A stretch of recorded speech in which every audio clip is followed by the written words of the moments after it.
Hyundai on seekord elektriauto valmistamise väga tõsiselt ette võtnud. Lausa nii tõsiselt, et seda on isegi Tesla killeriks nimetatud. Aga no kuulge, aitab juba, originaalsem võiks olla. Mulle iseenesest meeldib selle auto välimus. See on justkui futuristlik, aga samas ka mõnest vanast arvutimängust, mille graafika on 8-bitiline. Ja kusjuures, kui sa näeksid seda autot pimedas, siis see on eriti efektne ja edev. Siia alla serva tekivad niinimetatud vuntsid ja Jeremy Clarkson oleks kindlasti Hyundai üle väga uhke, kuna talle ju teatavasti meeldis vuntsidega auto. Lisaks on ka siin hästi ägedad lähituled, päevasõidutuled kui ka tagumised tuled, mis on eriti sellised 8-biti efektiga. Hyundai ütleb, et tegemist on siis linnamaasturiga, mis kusjuures siin kõrval vaadates näeb välja nagu täiesti tavaline luukpära ja ma pigem arvaksin, et tegemist on Volkswagen ID3 konkurendiga kui Volkswagen ID4 konkurendiga. Ja äge on ka see, kuidas elektriliselt sõidab see laadimisluuk üles ja siit alt on võimalik näha siis, kui palju energiat on akus. Samas on ka uhked need ukse sisse peidetud lingid, aga madalamatel varustustasemetel on need üsna tüütud, kuna sa pead seda niimoodi kas siis 2 käega või 1 käega avama. Kõige kõrgemal varustustasemel sõidavad need automaatselt välja, kui sa ise auto lähedale lähed. Ja kuigi viimasel ajal muutuvad sellised mattvärvid üha populaarsemaks, siis tegelikus elus peaksid see olema sellega natukene ettevaatlikum. Esiteks ei tasuks selle autoga käia harjapesus, sellepärast et sa rikud selle värvi ära, kas siis kriibid ära või muudad selle laiguliseks. Igasugust vaha ei tasuks ka siia peale panna, sest see muudab ka selle värvi laiguliseks. Ja tagatipuks oleks seda mõistlik siis kas õhuga või korraliku mikrofiiberlapiga kuivatada. Ioniq 5 veab edasi tagasillas asetsev 160 kilovatine elektrimootor ning 73 kilovatt-tunnine akupakk. Kes aga tahab veel rohkem jõudu saada, saab valida võimsama nelikveolise mudeli. Ioniq 5 on üldiselt siledal ja kurvilisel teel väga hea sõita. Vedrustus on konkreetne, kerekaldumised pea olematud, roolisüsteem on ka suhteliselt okei. Jah, natukene on tuimemavõitu, aga mitte midagi erilist. Aga kui sa satud ebatasasele teele, siis see auto hakkab põrkuma ja just tagant otsast ja mingitel ajahetkedel hakkab see autoga natukene õõtsuma ja seda just pikki suunas. Muus osas pole tegelikult mingeid etteheiteid. 0-100 kiirendus on umbes 7 sekundit, aga rooli taga on küll selline tunne, nagu see auto oleks oluliselt kiirem, kuna kiirendipedaalile vajutades hakkavad asjad koheselt juhtuma.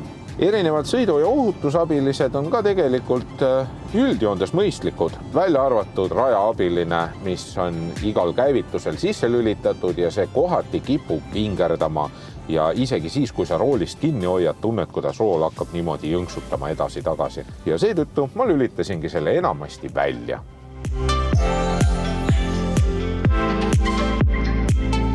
Ioniq 5-le antakse kaasa selline adapter ja see on selles mõttes äge asi, et selle paned siia auto külge ja siia otsa paned sellise 220 voldi pistiku.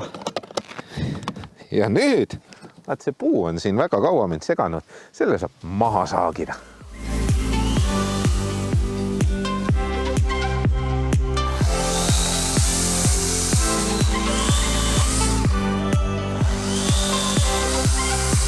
Töötabki, saega on võimalik saada Ioniqust nii palju voolu, et saad õunapuu maha saagida.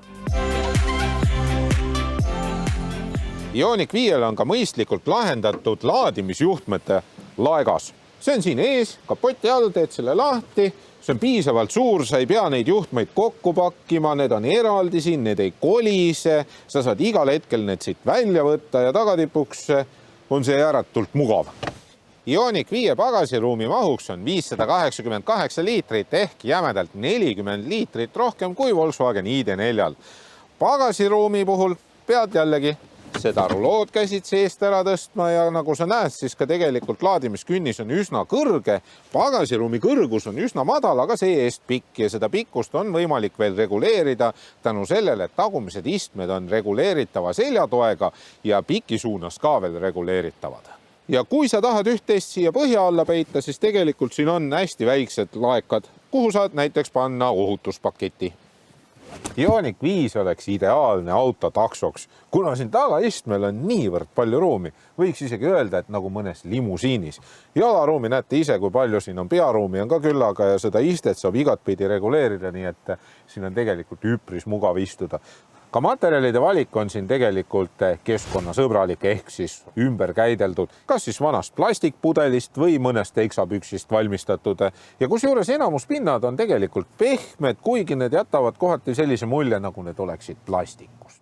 Ioniq 5 istumisasend on üsna kõrge ja see iste on rohkem selline ameerikalik ehk siis võimalikult suur ja lai, et sa tunneksid ennast siin mugavalt. Keskkonsooli on võimalik edasi-tagasi nihutada, et sa saaksid siis paremini seda käetuge kasutada. Ekraanide osakond meenutab mulle natukene Mercedest, sest Mercedesel ongi just täpselt samamoodi 2 sellist suurt ekraani siia üles pandud. Üks on siis multimeedia jaoks ja teine on siis näidikute paneeli oma. Huvitav on see, et siin ekraanide otsas on selline kangas plaat, mis jätab justkui mulje mõnest kõlarist. Aga tegelikult on tegemist iludetailiga, mida minu arvates oleks saanud veel paremini ära kasutada. Nimelt on kõik roolisoojenduse ja istmesoojenduse nupud pandud multimeedia keskusesse ja sa pead neid menüüst üles otsima. Ja hommikul külmaga sa seda kindlasti kohe teha ei taha. Ja seetõttu oleks võinud näiteks siia paneeli peale panna need nupud. Multimeedia keskus on muidugi kiire ja ilusa pildiga ja sa saad siin valida, et kas tumedama või heledama pildi, aga selle menüü kasutamine ei ole just kõige mugavam ja eriti just siis, kui sa oled Apple CarPlay'd kasutamas.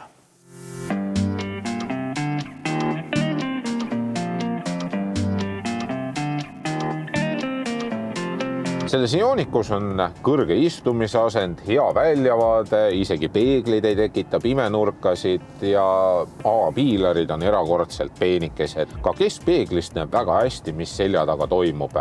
Sellel autol on ka hästi huvitav klaasile projitseeritav infopaneel, millel on ka liitreaalsus ja navigeerides annab see suhteliselt ägeda pildi siia silmade ette. Lisaks on ka sellel autol väga hästi lahendatud regenereerimissüsteem.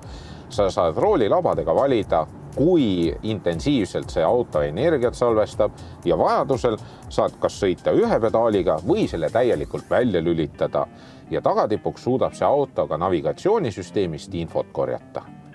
Tootja sõnul saab selle autoga sõita 480 kilomeetrit keskmiselt ja üle 680 kilomeetri linnas ja keskmiseks energiakuluks öeldakse 18,5 kilovatt-tundi 100 kilomeetri kohta. Mina sain oma tavapärasel ringil 19,5, aga kui ma hommikusel tipptunnil hakkasin Keilast Tallinnasse selle autoga sõitma, istusin külma autosse, võtsin juhtme tagant ära ja enamasti istusin ummikus, siis oli keskmiseks energiakuluks 19,5 kilovatt-tundi. Selle auto suurimaks eeliseks on muidugi vaikus. Tõesõna, see auto on väga vaikne ja ma peaks ütlema, et kindlasti vaiksem kui konkurendid. Selle auto baashinnaks on 50 000 eurot, mis on suht koht võrdväärne Volkswagen ID4 või Škoda Enyaqiga ja selline proovisõidumudel maksab umbes 53 000 eurot. Ioniq 5 on väga ägeda disainiga elektriauto, mis sõidab märkamatult hästi, pannes unustama, et sõidad elektriautoga.